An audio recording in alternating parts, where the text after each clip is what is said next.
ఓం అస్మద్గురుభ్యో నమః. శ్రీమతే రామానుజాయ నమః.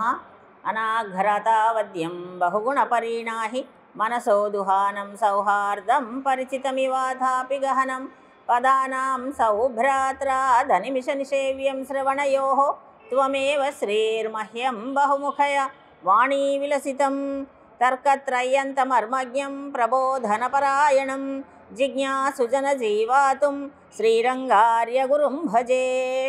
నీళాతుంగస్తనగిరితటీ సుప్తముద్బోధ్య కృష్ణం పారార్థ్యం స్వం శృతిశతశిరసిద్ధమధ్యాపయంతి స్వోచ్ఛిష్టాయాం స్రజనిగళితం యా బలాత్కృత్య భుంక్తే గోదా తస్యై నమ ఇదమిదం భూయ ఏవాస్తు భూయః.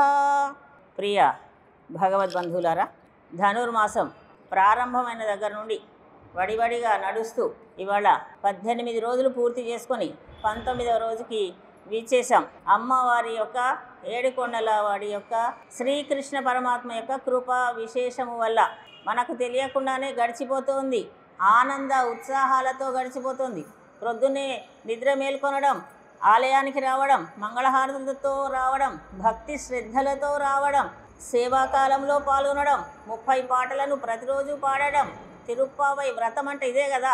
ప్రతిరోజు 30 పాశురాలను అనుసంధానం చేయడం, ఆ తర్వాత తీర్థప్రసాద గోష్ఠి తీసుకోవడం, గానం చేయడం, 7 గోవింద నామాలను అనుసంధానం చేయడం, భగవన్నామ స్మరణ చేయడం. అందులో విశేషంగా మరి నిన్న ఉందు మదహళిత్త పాశురము కనుక అమ్మకి విశేషంగా సార్య సమర్పణ చేయడం, ఆచార్య సన్నిధికి వెళ్ళడం, ఆచార్యులందరినీ భాగవతోత్తములందరినీ ముందుంచుకొని వారి యొక్క శ్రీ సూక్తులను శ్రవణం చేయడం, దాన ధర్మాలను చేసుకోవడం, ఇవన్నీ ఆచరిస్తూ ముందుకు వెళుతూ ఉన్నాము. నిన్న విశేషంగా ముచ్చింతలు వెళ్ళి అమ్మవారికి అక్కడ సారెను సమర్పించుకొని సాకేతవల్లి తాయార్ ముచ్చింతల్లో ఉన్నటువంటి అమ్మకి కూడా మనం అక్కడ సారె సమర్పించుకొని, అంతకుముందు మన కోవెల్లో అమ్మవారికి మన గోదా ఆముక్తమాల్యద చూడి కుడుత నాచ్యారికి ఆండాళ్ అమ్మవారికి మన సన్నిధిలో మన కోవెల్లో కూడా సారె సమర్పించుకొని ఎన్ని ఉత్సవాలు, ధనుర్మాస మహోత్సవాలు అంటే ఇవే అండి. ఆనందంగా జరుపుకుంటూ మాలా మార్పిడి కార్యక్రమాన్ని జరుపుకుంటూ విశేషంగా జరుపుకుంటూ నడుస్తూ ఉంటే అప్పుడే కాలం 18 రోజులు గడిచిపోయి 19వ రోజుకి చేరుకొని ఇవాళటి పాశురం ఇంకా విశేషమైనటువంటి పాశురం. అమ్మను స్వామిని కలిపి మేల్కొల్పడం అమ్మ ఆండాళమ్మ వారు చేస్తున్నటువంటి విశేషమైనటువంటి భగవత్ ప్రార్థన ఇది. నిన్న గోదాదేవిని నీలాదేవిని మేల్కొల్పారు. అమ్మ మేల్కొందా, మేల్కొని రాబోతుంది, ఎలా రావాలో క్రమం కూడా తెలియజెప్పారు. గాజులో చేతికి ఉన్నటువంటి గాజుల యొక్క శబ్దముతో గడియ తీసి రావలసింది, దానివల్ల మాకు ఉన్నటువంటి సకల ఉపవాసము తొలగిపోతుంది అని. అమ్మ రాబోతుందట. స్వామి ఏం చేశాడు, కృష్ణ పరమాత్మ ఏం చేశాడు, ఉండు నీవే ముందుగా వెళ్ళి వాళ్లకు దర్శనం ఇస్తే మళ్ళీ నేను వెనకబడిపోతాను, నేను వెనకబడొద్దు కదా, ఆగుమని అమ్మను ఒక్కసారి ఇలా లాగాడు. అనేసరికి అమ్మ నీలాదేవి వెళ్ళి శ్రీకృష్ణ పరమాత్మ దగ్గరికి వెళ్ళిందట. వీళ్ళకి స్పష్టంగా కాదు కానీ మామూలుగా కనిపిస్తోంది లోపల దృశ్యం మన గోపికలందరికీ కూడా. మళ్ళీ అమ్మ లేవబోతుంటే నేను లేచి తలుపు గడియ తీస్తాను అని వస్తున్నాడట స్వామి. అమ్మ లేదు నేనే ముందు వెళ్ళాలి, ఎందుకంటే పురుషకార స్వరూపిణి కదా. మనకందరికీ జీవులందరినీ కూడా పరమాత్మ సన్నిధికి వెళ్ళడానికి మనకు ఉండేటటువంటి దోషములు ఏవి స్వామి చూడకుండా ఉండాలంటే ముందు అమ్మ దర్శనం కావాలనుకుంటున్నాం కదా. అందుకని ఉండండి నేనే వెళ్తా, ఎందుకంటే మన ముఖము చూడగానే స్వామికి చిరాకు పుట్టి పక్కకు తిప్పేసుకుంటాడు. ఎందుకంటే మన పాపరాశి అంతా ముందు కనిపిస్తుంది, చీచి వీళ్ళని నేను చూడను అని అటు తిప్పుకుంటాడేమో. అందుకని ఉండండి, మీ మీద ముందే దయ అనేటటువంటి కృప అనే రసం పైకి రావాలంటే ముందు నేనే వెళ్ళాలి అన్నట్టుగా అమ్మ వారిస్తుంది. కనుసైగతోటి వారించిందటండి స్వామిని. కనుసైగతో నిశ్శబ్దంగా కూడా మాట్లాడుకుంటారు వాళ్ళిద్దరు కూడా. దంపతులు ముఖ్యంగా మహిళలు ఏం చేస్తారండి, కనుచూపు సైగతోనే క్రమశిక్షణ నేర్పిస్తుంటారు కదా పిల్లలకి. ఎక్కడికన్నా వెళ్ళినప్పుడు ముందే చెప్తారు, జాగ్రత్త, నేను నిన్ను చూశాను, నువ్వు అల్లరి చేయొద్దు, అక్కడ అల్లరి చేసావంటే చూడు ఇంటికి వచ్చిన తర్వాత నీ సంగతి అని ముందు చెప్పి అక్కడికి వెళ్ళిన తర్వాత సమూహంలో ఉన్నప్పుడు మళ్ళీ పిల్లలు అల్లరి చేశారనుకోండి, అక్కడ చూడడం, ఇంటికి వచ్చిన తర్వాత వాడి సంగతి. క్రమశిక్షణను నేర్పేటటువంటి ఎవరంటే కుటుంబంలో తల్లి అండి మొట్టమొదలు పిల్లలకి. మన అమ్మ మనకు అవన్నీ చిన్నప్పటి నుంచి నేర్పించకపోతే ఈనాడు మనం ఇంత క్రమశిక్షణగా ఉండేవాళ్ళమండి. చూడండి, నిన్న అక్కడ ముచ్చింతలు వెళ్ళినప్పుడు ఎంత క్రమశిక్షణగా ఉన్నాం అందరం. అలా ఉండేవాళ్ళమా? కాదు కదా. అది అమ్మ గొప్పతనం, మనకి నేర్పిస్తుంది అండి అమ్మ అన్నీ. అందుకని మన నడవడిక వల్ల అమ్మకి గొప్పతనం. అప్పుడు అందరు ఏమంటారు, ఆహా ఏ కన్న తల్లి పిల్లలు అండి ఎంత చక్కగా ఉన్నారు అని. ఎవరిని మెచ్చుకుంటారు? మన పిల్లలు చక్కగా నడుచుకుంటుంటే ఎవరిని మెచ్చుకుంటారు? ముందు తల్లిని మెచ్చుకుంటారండి, తల్లిని మెచ్చుకుంటారు. అందుకని అమ్మ అందట ఉండండి, నేను నా పిల్లల్ని నేను చూడడానికి. స్వామి అన్నాడు, నేను ముందు వెళ్తాను. ఇద్దరు ఒకరినొకరు త్వరపడుతూ ఉన్నటువంటి సన్నివేశము ఈనాటి పాశురం 19వ పాశురం. குத்து விளக்கரிய கோட்டுக்கால் கட்டில் மேல் மெத்தென்ன பஞ்சசயனத்தில் மேலேறி கொத்தலர் பூங்குவள் நப்பின்னை கொங்கை மேல் மைத்தடங்கண்ண மடல் மார்பா வாய் திரவாய் மைத்தடங்கண்ணினாய் நீயுன் மணாளனை எத்தனை போதும் துயிலிட ஒட்டாய்காள் எத்தனை ஏலும் பிரிவாத்தகில்லாயால் தத்துவமன்று తగవెండ్రు ఏలోరింబావాయ్ అని. అమ్మా ఇది నీ స్వభావం కాదు అని చెప్తున్నారండి. అమ్మ యొక్క స్వభావం ఏమిటని చెప్పుకుంటున్నాం. అమ్మని ఏమన్నారు? పురుషకార స్వరూపిణి అన్నారు. పురుషకార స్వరూపిణి అంటే ఈ జీవుడు మన దేహంలో చాలా సూక్ష్మముగా జీవాత్మ ఉంటుంది. ఆ జీవాత్మలో ఇంకా పరమాణువు అంత పరమాత్మ ఉంటాడు. ఆ పరమాత్మని, ఈ జీవాత్మని పరమాత్మ సన్నిధికి వెళ్ళేటటువంటి దారిని మనకు చూపించేటటువంటి తల్లి అండి పురుషకార స్వరూపిణి. అంటే మన పాపాలన్నీ కనిపించకుండా స్వామికి మన గురించి మంచి మాటలే చెప్పేటటువంటి తల్లి. అటువంటి తల్లిని ఈరోజు మేల్కొల్పుతున్నారు. అయితే భార్యాభర్తలు కలిసి ఉండడాన్ని ఏమంటారు? మిథునం అంటారండి. అయితే మన సంప్రదాయంలో ఏమంటారంటే చేత్తి అంటారు, చేత్తి పాశురం అంటారు దీన్ని. అందుకనే చేత్తి సేవ ఈరోజు జరుగుతోంది.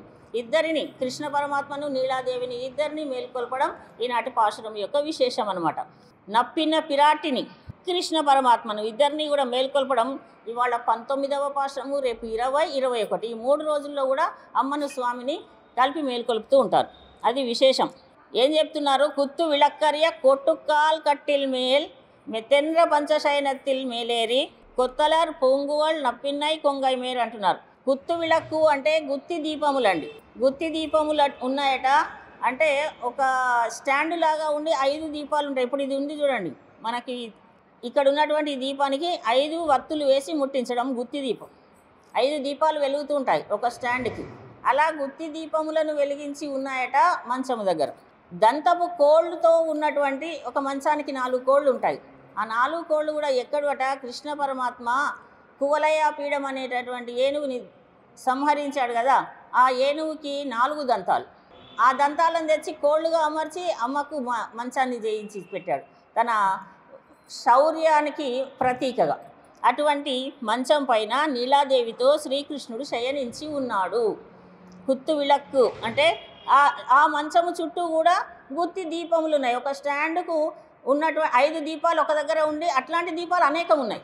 గుత్తులు గుత్తులుగా దీపాలు ఉన్నాయి, ప్రకాశిస్తూ ఉన్నాయి. చీకటిగా ఉన్నటువంటి గదిలో నిద్రించరాదు అని మనకు సంప్రదాయం. అందుకని దీపాలన్నీ వెలుతురులోనే ఉన్నారట. దాన్ని వర్ణిస్తున్నారు. అంటే 4 కలిగినటువంటి 4 మంచం కోళ్ళు అంటే ఏమిటి అర్థం?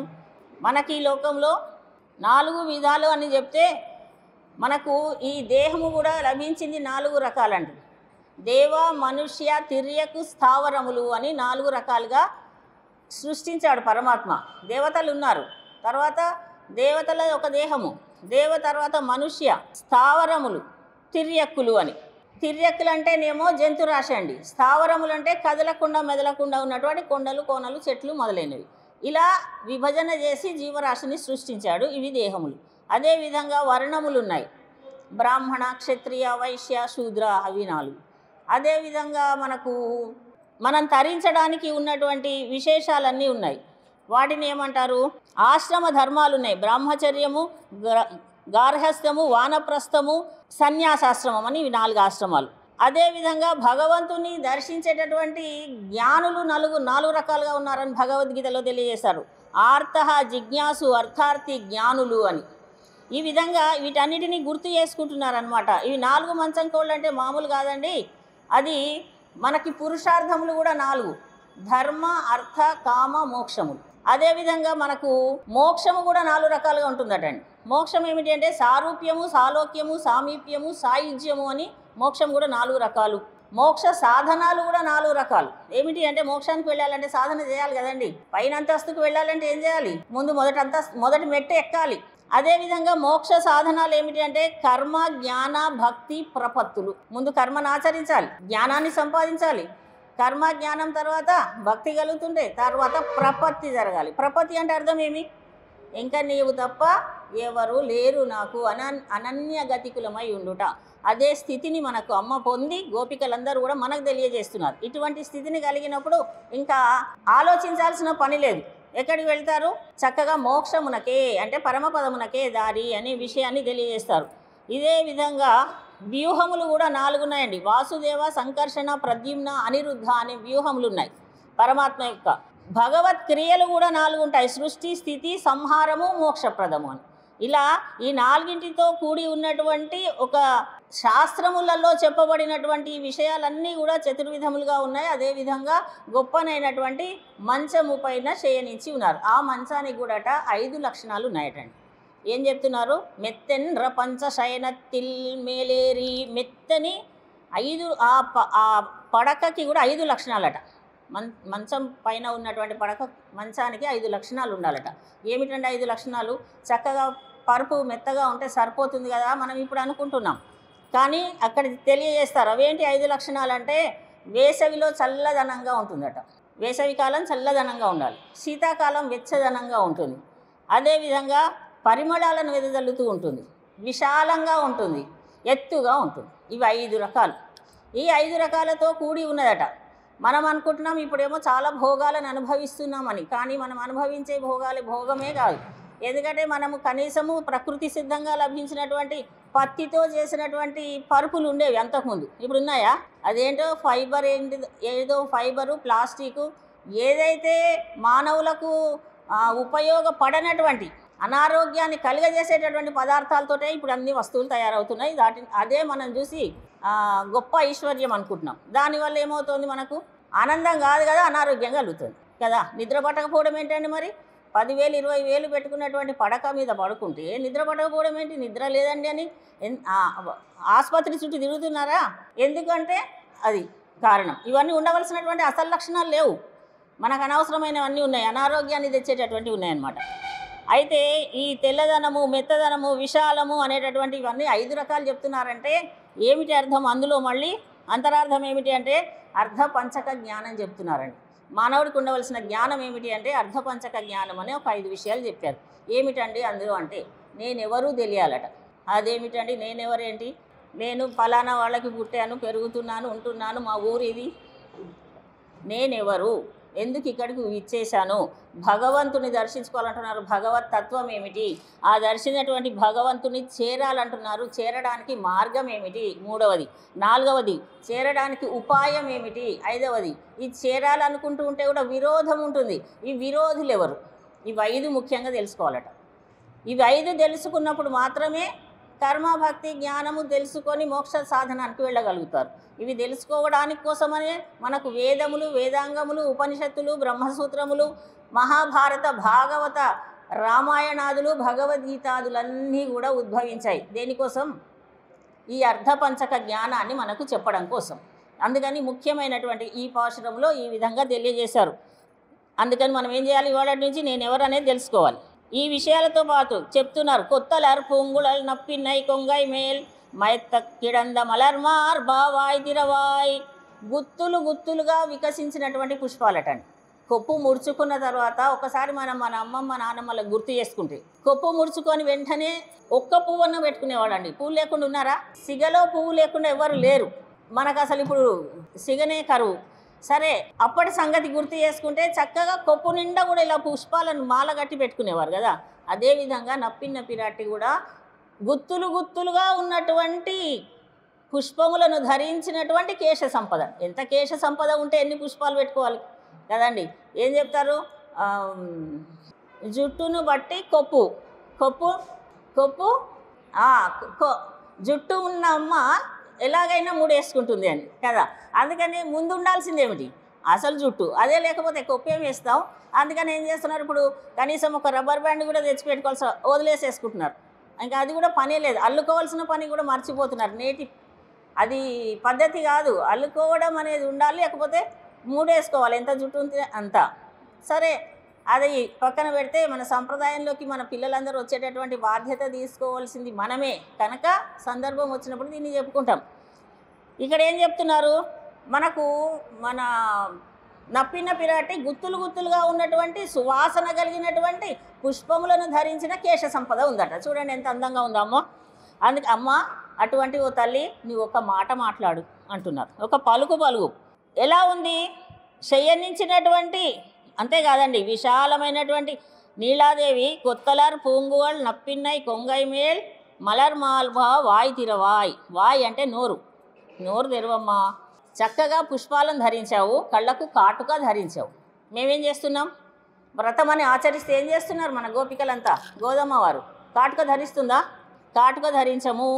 పాలు వెన్న మీగడ మధుర పదార్థము స్వీకరించమని చెప్పి 2వ పాశ్రంలో. కానీ అమ్మ నువ్వేం చేస్తున్నావు? మేమేమో కాటుక ధరించక, తలలో పూలు ధరించక, కొప్పులో పూలు ధరించక మేముంటే నీవేమో చక్కగా అందంగా కాటుక దిద్దుకొని కొప్పు నిండా పూలను అలంకరించుకొని స్వామి చెంత ఉండి అనుభవిస్తూ ఉన్నావు.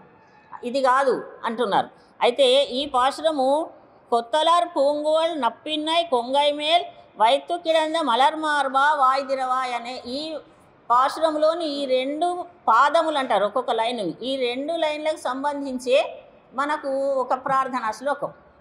పరాశర భట్టర్ వారు శ్రీరంగంలో ఉండేటటువంటి మహానుభావులు, శ్రీరంగ కోవెలకు ప్రధాన అర్చకులుగా ఉండేటటువంటి మహాపండితులు, శ్రీరంగనాథుడి యొక్క కృపా విశేషం వల్లనే జన్మించినటువంటి వారు అక్కడే వేంచేసి ఉండేవారు. కొన్ని కారణాల వల్ల శ్రీరంగాన్ని వదిలిపెట్టి మరో ప్రాంతంలో ఉండవలసి వచ్చింది ఒక 6 నెలలు.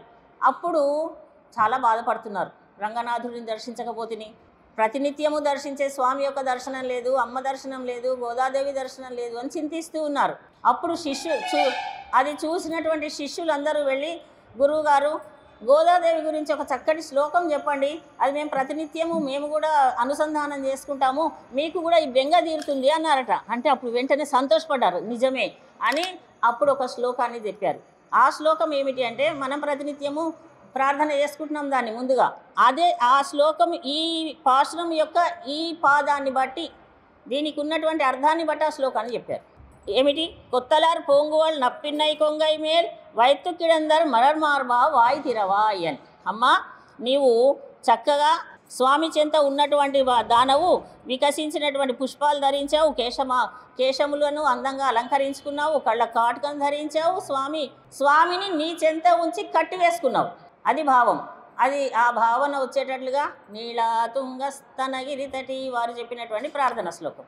నీళాతుంగస్తనగిరి తటి సుప్తం ఉద్బోధ్య కృష్ణం పారార్థ్యం స్వం శృతి శత శిరసిద్ధమధ్యాపయంతి స్వోచ్ఛిష్టాయాం సృజనిగళితం యా బలాత్కృత్య భుంక్తే గోదా తస్యై నమైదమిదం భూయ ఏవాస్తు భూయః అని 5 లక్షల మంది గోపికలు శ్రీకృష్ణ పరమాత్మ యొక్క దివ్య సందర్శనం కోసం వస్తూ ఉంటే వాళ్ళందరికీ దర్శనాన్ని కృప చేయవలసినటువంటి స్వామిని నీ చెంతనే ఉంచుకున్నావు. అంతే కదండి. ఎవరి దగ్గర ఉంచుకుంది? నప్పిన పిరాటి నీ దగ్గర ఉంచుకున్నటువంటి దానవు స్వామి నీ చెంత నీలాతుంగ స్తనగిరి నీలాదేవి యొక్క ఉత్తుంగ స్తనముల యందు నిద్రించినటువంటి స్వామిని మేల్కొల్పి మాకు దర్శన భాగ్యం కలిగించు అనేటటువంటి అలా మనకు ఉపకారము చేసినటువంటి ఆ అమ్మకు గోదాదేవికి మళ్ళీ మళ్ళీ నమస్కారం అని ఆ శ్లోకం యొక్క భావం. నిద్ర మేల్కొని రమ్మంటే కదా నీలాదేవి పంపిస్తే కృష్ణ పరమాత్మ వచ్చాడు. అలా కృష్ణ పరమాత్మను మేల్కొల్పినటువంటి తల్లి గోదాదేవి. అందుకని గోదాదేవి ఉత్తమురాలు. అందుకని గోదాదేవి ఆచరించినటువంటి ఈ వ్రతము గొప్పది. గోదాదేవి చెప్పినటువంటి ఈ వాక్యాన్ని అనుసరించి అప్పుడు పరాశర భట్టర్ వారు ఆ శ్లోకాన్ని మనకు అందించారు. అది విశేషమైనటువంటి పాశ్రం ఇవాళ. అందుకని అమ్మా, నీ నోరు తెరిచి ఒక పలుకమన్నారు. మైత్తడం గండినాయి నీయున్మనాళనై, నీ కన్నులకు కాటుక ధరించిన దానా అన్నారు. కాటుక ఎందుకు ధరిస్తారండి? కాటుక ధరించడం అంటే కాటుక ధరించడానికి కూడా లాభం ఉంది. కాటుక ధరించినటువంటి కన్నులలో దయ కరుణ ఉంటుందట అమ్మకు, అందుకని కాటుక ధరింపజేస్తారు. అద్దము కూడా చూపిస్తారు. అమ్మాయికి కూడా వివాహ సమయంలో అన్ని వస్తువులు ఇస్తాం కదండి మనము, కాటుక, తిలకము, సారెలో మనం అన్నీ ఇస్తున్నాం చూడండి. ఎందుకు ఇస్తారు అవన్నీ? వాళ్ళు కొనుక్కోలేకనా? మగపెళ్ళి వాళ్ళు కాదు కదా.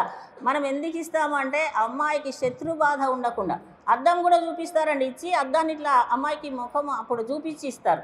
ఎందుకనంటే శత్రువుల యొక్క బాధ నా కుమార్తెకు ఉండకూడదు అని. అద్దంలో సూర్య భగవానుడు ఉంటాడట. అద్దంలో సూర్య భగవాను యొక్క శక్తి ఉంటుంది. ఆ సూర్య భగవానుడు నా కుమార్తెను చల్లగా రక్షించుగాక అని అట్లా ఒక్కొక్క కాటుక కంటికి చల్లదనాన్ని ఇవ్వాలి, కరుణను ఇవ్వాలి. అందరి యందు కరుణ కటాక్షాలు ఉండాలి, అందరి యందు దయ కలిగి ఉండాలి, అత్తవారింట్లో దయతో ఉండాలి, నెమ్మదిగా మాట్లాడడం ఉండాలి. ఇవన్నీ తన పిల్లకు అమ్మాయికి అలవడాలని ఇవన్నీ ఇస్తారనమాట. అదేవిధంగా మైత్తడం గండి నాయి నీయున్మనాళనై, రామచంద్రస్వామి కూడా కళ్ళకు కాటుక ధరించినటువంటి కన్నుల యొక్క అందాన్ని కొలుస్తున్నారు ఇక్కడ.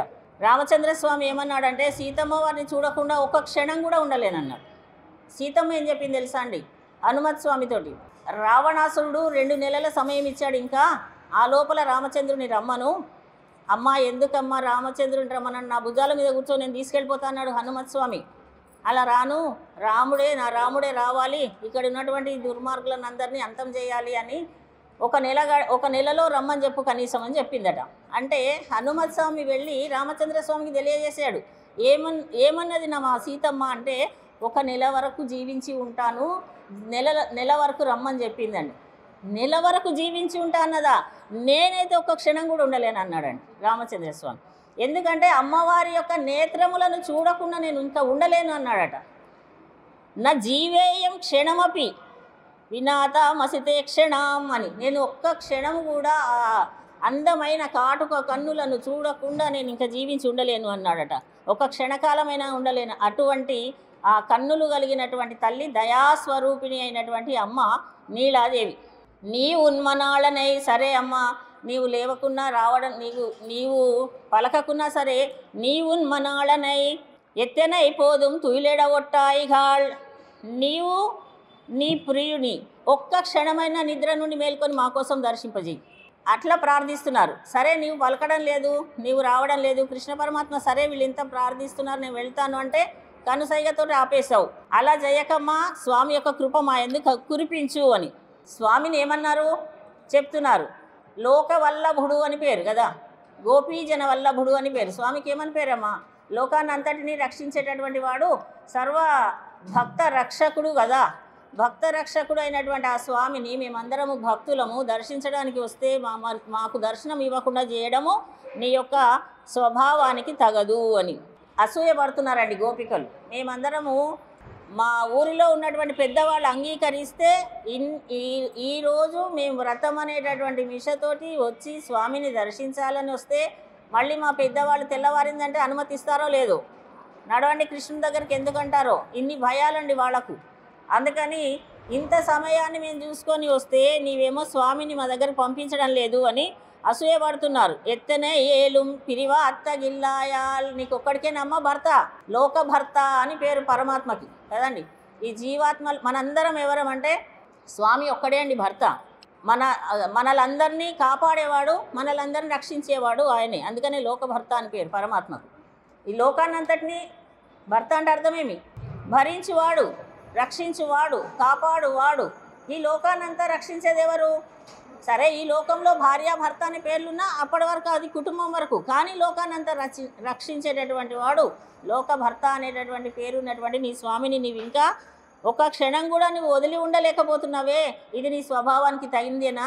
ఒక క్షణమైనా విడిచి ఉండవా? ఇది నీ స్వరూపమా అంటున్నారు. ఏమిటమ్మ స్వరూపం? భక్తులందరినీ దర్శించుమని చెప్పి మన కోసమనే హృదయంలో నివసించి ఉండే తల్లి కదా. హృదయ వాసిని ఎవరు? లక్ష్మీదేవి. స్వామి చెంత ఉండి స్వామికి మన గురించి చెప్పి మన యందు దయాకృప వర్షాన్ని కురిపించే నీవే ఆ స్వామిని మా యందు పంపించకపోతే మేము ఎవరికి నమస్కరిస్తాము, ఎవరిని దర్శిస్తాము, ఎవరికి మా గోడు చెప్పుకుంటాము అని ఇవాళ నీ స్వరూపం కాదు. ఎత్తన ఏలుం పిరివాత్తగిల్లాయాయ్ తత్తువ మండ్రు తగవెండ్రు. తత్తువ మండ్రు ఇది నీ స్వభావము కాదు, ఇది నీ స్వరూపం అంతకన్నా కాదమ్మా. నీవెవరు అంటే దేవ దివ్య మహిషివి. సాక్షాత్తు ఆ శ్రీమన్నారాయణుడికి పట్టపు రాణి అండి అమ్మ లక్ష్మీదేవి. ఆ లక్ష్మీదేవియే ఈనాడు నప్పిన్న పిరాటిగా విచ్చేసింది. నప్పిన్న పిరాటిగా విచ్చేసినటువంటి తల్లి నీవు సాక్షాత్తు లక్ష్మీదేవివే. స్వామి నీవు స్వామి దగ్గర ఉండేటటువంటి దివ్య మహిషివి, దేవదేవ దివ్య మహిషి, అఖిల జగన్మాతరం, నీవు కూడా అఖిల జగన్మాతవు, నీవు మా గోడు పట్టించుకోవాలి అని తెలియజేస్తున్నారు. అందుకనే మన కోవెల్లో ఈనాడు ఇంత విశేషంగా రోజొక విశేషం. గుత్తి దీపాలు వెలిగించడం కోసం ఎంత చక్కగా ఈసారి స్టాండ్ కూడా చేసి తెచ్చిపెట్టారు. దీపాలన్నీ వెలిగించడానికి అతి అద్భుతమైనటువంటి కార్యక్రమాన్ని జరుపుకుంటున్నాం మనం. ఇదంతా కూడా చూస్తుంటే ఎలా ఉంది అంటే, అమ్మ ఎవరి కోసమని ఈ వ్రతాన్ని అంతా ఆచరించింది? ఎవరిని భర్తగా పొందాలని? శ్రీరంగనాథుడిని. శ్రీరంగమే భూలోక వైకుంఠం. శ్రీరంగం ఎంత భూలోక వైకుంఠమో ఇప్పుడు మన కోవెల అలాగే దర్శనం ఇస్తుందా మనకు? లేదా? భక్తజన సందోహం ఒక పక్కన సరిపోవడం లేదు, స్థలం సరిపోవడం లేదు మన కోవెల్లో. భక్తజన సందోహము పరమాత్మ యొక్క దివ్య తిరుముఖ మండలంలో, అమ్మ గోదాదేవి యొక్క తిరుముఖ మండలంలో, పద్మావతి అమ్మవారి యొక్క పద్మావతి తాయారు సన్నిధిలో అమ్మ యొక్క ఆనందం అత్యధికమవుతుంది. ఎప్పుడు ఆనందపడతాడు స్వామి? భక్తులు ఎక్కువ మంది వస్తే ఆనందపడతాడా? లేదు ప్రసాదాలు ఎక్కువగా ఇస్తుంటే ఆనందపడతాడా? ప్రసాదాల వైభోగం కూడా ఉంది కదా మనకు. శ్రీరంగంలో ప్రసాదాల వైభోగమే అండి. వైభవం ఎక్కడ అంటే శ్రీరంగంలో భగవంతుని యొక్క గుణగానం జరగాలండి. కోవెల అంటే ఏమిటి అంటే మన కోవెల అందుకనే ఎలా చెప్పబడి ఉందో, మనకు పెద్దలు ఎలా సాయించారో అలా నడుస్తున్నటువంటి కోవెల మన కోవెల. ఏమిటి అంటే భగవంతుని సన్నిధిలో తీర్థప్రసాద కైంకర్యము అందరికీ అందాలి. ముందు కూర్చున్న వాళ్ళకి అందినట్టే చివరి వాళ్ళకు కూడా అందుతుందా లేదా? అందరికీ అందిందా లేదా? మన రాఘవయ్య గారు అడుగుతున్నారా లేదా? మన అర్చక స్వాములు ప్రసాద వితరణ అంత గొప్పగా ఉండాలి. శ్రీరంగంలో అలాగే ఉంటుంది. అందరూ కూడా చెప్పుకుంటారట, రంగప్పని కోవెలలో పొంగలి దద్దోజనంబు పులిహోరయున్ తిరుపణ్యారములు సంగతిగా మీరు మేము సాపడుదామా అని. ఆ విధంగా ఉన్నటువంటి మన కోవెల సాక్షాత్తు భూలోక వైకుంఠమైనటువంటి శ్రీరంగం వల్లనే ఈ మన కోవెల కూడా అంత దివ్యంగా భవ్యంగా మన ఉత్సవాలను జరుపుకుంటూ ఉండడం వల్ల స్వామికి ఆనందం. కేవలం ప్రసాదాలు తీసుకొని తీర్థగోష్ఠి తీసుకొని వెళ్ళడానికి ఆనందం కాదు. భక్తులు ఎక్కువగా రావాలి, భక్తులు భక్తితో పరమాత్మను నమస్కరించాలి, భగవంతుని యొక్క గుణగానాన్ని శ్రవణము చేయాలి. ఇది ముఖ్యం కోవెలకి. కోవెలకు ముఖ్యం ఏమిటి అంటే భగవంతుని యొక్క గుణ వైభవాన్ని మనందరము శ్రవణం చేస్తూ ఉండాలి. అది గొప్పతనం అండి. లేకపోతే అది అలా ఉండడం వల్ల వైభవం కూడా పెరుగుతుంది. గుణవైభవం స్వామిది ఎప్పుడైతే పెరుగుతూ ఉంటుందో అప్పుడు వాతావరణం అంతా కూడా భక్తి తత్పరతతో నిండి ఉంటుంది అని చెప్తారు. ఇదే విషయాన్ని మనకు శ్రీ శ్రీ శ్రీ శంకర భగవత్పాదుల వారు శ్రీరంగాన్ని దర్శించుకున్నారట. దర్శించుకున్న వెంటనే శ్రీరంగనాథుడిని దర్శించిన వెంటనే ఒక శ్లోకాన్ని అందించారండి వారు. అద్భుతమైనటువంటి శ్లోకం.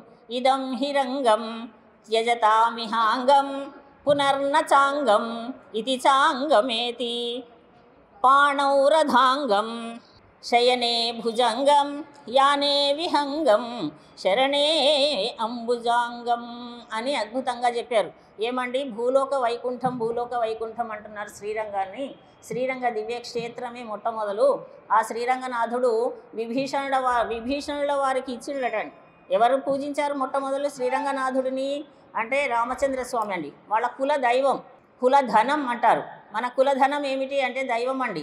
మనం ధనము డబ్బులు వేలు లక్షలు కోట్లు ఉంటే అది ధనం అనుకుంటాం, ధనవంతులు అంటాం. కాదు, దైవమే ధనం మనకు. కులధనం రామచంద్రుని యొక్క ఇక్ష్వాకు వంశ ప్రభువులందరి యొక్క కులధనం ఎవరంటే ఆ రంగనాథ స్వామి.